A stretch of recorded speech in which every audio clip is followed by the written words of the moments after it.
N epitaph written by Walter de la Mare. आज हम इस पोएम को डिस्कस करेंगे, इसे पढ़ेंगे, इसके डिफिकल्ट वर्ड मीनिंग्स देखेंगे और इसे आसान शब्दों में समझने की कोशिश भी करेंगे। Hello everyone, welcome to English academy. ये poem an epitaph is in the syllabus of Bihar state education board class 12 rainbow book. This is poem 5। तो चलिए हमारा वीडियो शुरू करते हैं। आगे चलने से पहले सबसे पहले टाइटल को डिस्कस करते हैं। N epitaph. एपिटाफ क्या होता है? जब कोई व्यक्ति मर जाता है उसे दफनाया जाता है अकॉर्डिंग टू क्रिश्चियनिटी, और उसकी जो टूम होती है जहाँ पर उसे दफनाया जाता है वहाँ पर एक टूम स्टोन लगाया जाता है, पत्थर लगाया जाता है जिस पर उस व्यक्ति के बारे में कुछ लिखा जाता है, उसका नाम, वो कब बॉर्न हुआ था, कब उसकी डेथ हुई, प्लस कुछ और भी उसके बारे में लिखा जा सकता है। तो जो कुछ उस स्टोन पर लिखा होता है उस व्यक्ति के बारे में उसे एपिटाफ कहते हैं। तो हम कह सकते हैं epitaph is the words written or said about a dead person, especially on the stone of the burial place, means जहाँ पर उसे बरी किया गया है उस पत्थर पर जो इन्फॉर्मेशन लिखी गई है उस व्यक्ति के बारे में उसे एपिटाफ कहा जाता है। अब यहाँ पर टाइटल से ही हमें पता लग रहा है कि पोएम में पोएट भी किसी को ऐसा ही एक ट्रिब्यूट पे कर रहे हैं, किसी के बारे में हमें बता रहे हैं जो कि अब मर चुका है। तो चलिए हमारा पोएम शुरू करते हैं। Here lies a most beautiful lady, light of step and heart was she.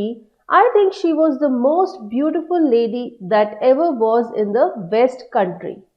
Light of step and heart का क्या मतलब है? That she had the habit of moving here and there and had no commitment. Means ये जो lady है वो दिल की बहुत हल्की थी, यानी कि वो इधर उधर घूमती फिरती रहती थी, किसी एक व्यक्ति के साथ कमिटेड नहीं थी, यानी कि उसका कोई ऐसा हस्बैंड नहीं था या उसकी कोई पर्टिकुलर फैमिली नहीं थी, कोई पर्टिकुलर घर नहीं था, वो इधर उधर घूमती रहती थी अलग अलग जगहों पर, तो वो फ्री थी। तो यहाँ पे इन लाइन्स में पोएट कहते हैं here lies a most beautiful lady. तो वो एक ऐसी बहुत ही सुंदर लेडी की टूम पर खड़े हैं, उस स्टोन पर वो उसको एपिटाफ पे कर रहे हैं, उसके बारे में हमें कुछ बता रहे हैं कि वो सबसे ज़्यादा खूबसूरत लेडी थी। और फिर वो कहते हैं कि वो कैसी थी, वो light of step and heart थी, मीन्स वो इधर उधर घूमती रहती थी, बहुत चंचल थी और वो किसी एक व्यक्ति के साथ कमिटेड नहीं थी, उसका कोई हस्बैंड या कोई फैमिली नहीं था, वो बहुत ही लाइट माइंडेड थी। और फिर वो कहते हैं मुझे लगता है कि वो सबसे ज़्यादा खूबसूरत औरत थी वेस्ट कंट्री में। वेस्ट कंट्री क्या है ये हम अगली लाइंस में डिस्कस करेंगे। तो जो वेस्ट कंट्री का रीजन है, जो वेस्ट कंट्री का एरिया है जहाँ को हमारे पोएट भी बिलोंग करते हैं, वहाँ पर उस लेडी से ज़्यादा सुंदर लेडी कोई भी नहीं थी। तो ये उस लेडी के बारे में बातें वो हमें यहाँ पर बता रहे हैं। अगली लाइंस में वो कहते हैं but beauty vanishes, beauty passes, however rare it be, and when I crumble, who will remember this lady of the west country? अब यहाँ पर vanishes का मतलब है disappears, गायब हो जाना। rare means कोई ऐसी चीज़ जो कि आम नहीं है, बहुत ही कम दिखाई देती है। और crumble का मतलब तो होता है to fall down in pieces, लेकिन यहाँ पर crumble का मतलब है मर जाना। तो सबसे पहले तो देखते हैं कि वेस्ट कंट्री क्या है। ये जो मैप आप देख रहे हैं इमेज में, ये मैप है इंग्लैंड का, और यहाँ पर ये जो हाईलाइटेड एरिया है, ये जो रीजन है, इसे वेस्ट कंट्री कहा जाता है। जब western the south western area of England, इसे वेस्ट कंट्री कहते हैं वहाँ के लोग।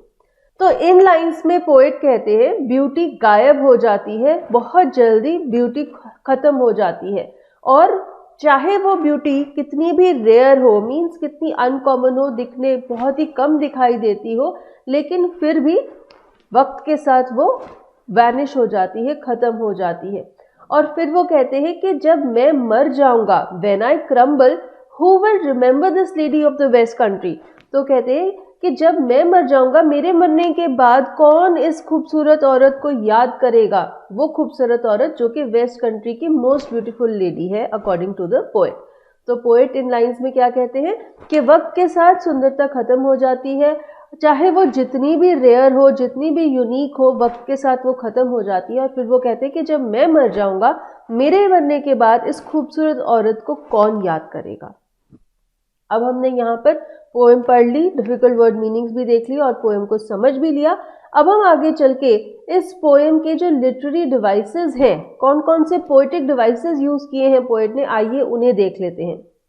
तो इस पोएम में हमें इंजैबमेंट बहुत ज़्यादा देखने को मिलती है। इंजैबमेंट क्या होती है? जब एक ही सेंटेंस अगली लाइन में भी कंटिन्यू होता है और उस लाइन के एंड में कोई पंक्चुएशन मार्क नहीं होता, एक ही वाक्य चलता रहता है 2-3 लाइन्स में। अब यहाँ देखिए वो कहते हैं I think she was the most beautiful lady that ever was in the west country. तो ये एक ही सेंटेंस है जो नेक्स्ट लाइन में भी कंटिन्यू हो रहा है, ये है इंजैबमेंट। और इस लाइन के एंड में हमें कोई पंक्चुएशन मार्क जैसे कि कॉमा फुल स्टॉप नहीं दिख रहा। ठीक है, सो ये हो गया इंजैबमेंट। फिर हमें इसमें एलिट्रेशन भी देखने को मिलती है। एक कॉन्सोनेंट साउंड दो साथ में आने वाले वर्ड्स की स्टार्टिंग में रिपीट होता है। एलिट्रेशन कहाँ पर है? बट ब्यूटी, ये दोनों वर्ड्स ब साउंड से शुरू हो रहे हैं, ये कॉन्सोनेंट साउंड है, तो ये क्या है? ये है एलिट्रेशन। फिर हमें इस पोएम में कॉन्सोनेंट्स और एसोनेंट्स भी देखने को मिलती है। कॉन्सोनेंट्स और एसोनेंट्स क्या होता है? Assonance is the prominence of a vowel sound in a line and consonance is the prominence of a consonant sound. Consonant और vowel तो हम सबको पता है अल्फाबेट्स में क्या होते हैं। अगर कोई vowels का आवाज बहुत प्रोमिनेंट है किसी लाइन में, उसे हम एसोनेंस कहते हैं, और अगर किसी कॉन्सोनेंट की आवाज बहुत प्रोमिनेंट है तो उसे हम कॉन्सोनेंस कहते हैं। अब अगर हम ध्यान से पढ़े, लाइन 2 में ई साउंड बहुत प्रोमिनेंट है, light of step and heart was she. और लाइन 3 में आई साउंड बहुत प्रोमिनेंट है, आई think she was the most beautiful lady. ठीक है, तो यहाँ पर हमने देखा कि एसोनेंस है। इसी तरह से इस लाइन में भी ई साउंड बहुत प्रोमिनेंट है, beauty vanishes, beauty passes. Plus इस लाइन में हमें कॉन्सोनेंट्स भी दिखती है, ब साउंड बहुत प्रोमिनेंट है, बट ब्यूटी, ब्यूटी रिपीट हो रहा है। ठीक है, तो ब साउंड भी प्रोमिनेंट है। इसी तरह से नेक्स्ट लाइन में र साउंड बहुत प्रोमिनेंट है, यहाँ पर भी कॉन्सोनेंट्स है। However rare it be, and when I crumble, who will remember? So this is consonants. फिर इस पोएम में हमें इंटरनल राइम देखने को मिलती है। इंटरनल राइम क्या है?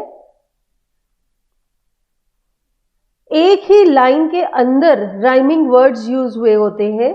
यहाँ देखिए वैनिशेस, पासेस, ये दोनों राइमिंग वर्ड्स हैं, तो एक ही लाइन में, but beauty vanishes, beauty passes, तो ये क्या है? ये है इंटरनल राइम। अब पोएम में एक और पोएटिक डिवाइस भी यूज हुआ है जिसे हम कहते हैं एम्बिग्विटी। एम्बिग्विटी का मतलब क्या होता है?